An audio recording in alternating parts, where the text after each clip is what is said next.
Hi friends, ఎలా ఉన్నారు? బాగున్నారా? ఈరోజు మనం ఆత్మ సౌందర్యం కథ గురించి తెలుసుకుందాం.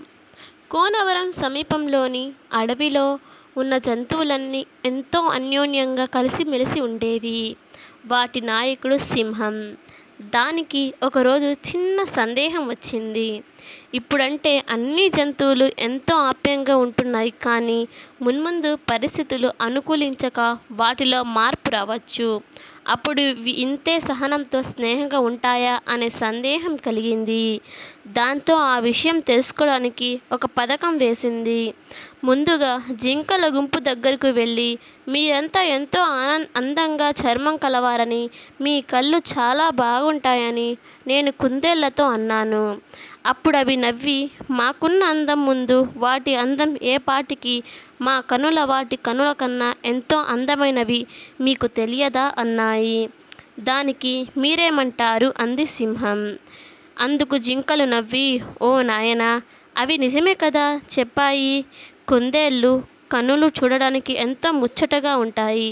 వాటి కళ్ళతో కనిపించే చురుకుదనం మా కళ్ళలో ఏది, ఒట్టి పెదురుచూపులు తప్ప అని అన్నాయి.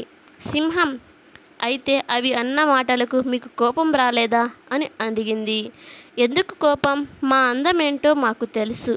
మా జాతిలో మాకు పోలిక పెట్టుకొని ఏ జింక బావుందో చెప్పవచ్చు గాని కుందేలు జాతితో మాకు పోలికేంటి? పుట్టుకతో వాటి లక్షణాలు వేరు, మా లక్షణాలు వేరు. సంబంధం లేని లక్షణాలతో మేము పోటీ పడడం భావ్యం కాదు కదా.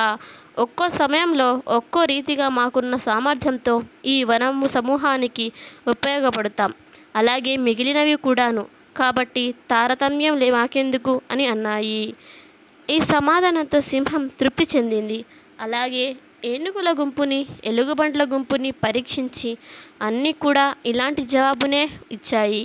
నిజమే కదా, పోటీ అంటే రెండు విరుద్ధ జాతుల మధ్య కాదు, పుట్టుకతో వచ్చిన వాటి ధర్మాలు వేరు అని అవి తెలుసుకున్నాయి. ఇంకా ఎవరు వాటి మధ్య మనస్పర్ధలు సృష్టించలేరు. తామెప్పుటో తమ గురించి ఇతరుల కన్నా వాటికి బాగా తెలుసు కనుక ఎటువంటి చెడు మాటలకు అవి లొంగవు. ఈ మాత్రం జ్ఞానం చాలు. ఈ కూనవరం అడవి 10 కాలాల పాటు జంతు జీవాలతో వర్ధిల్లుతుందని సింహం సంతృప్తి చెందింది.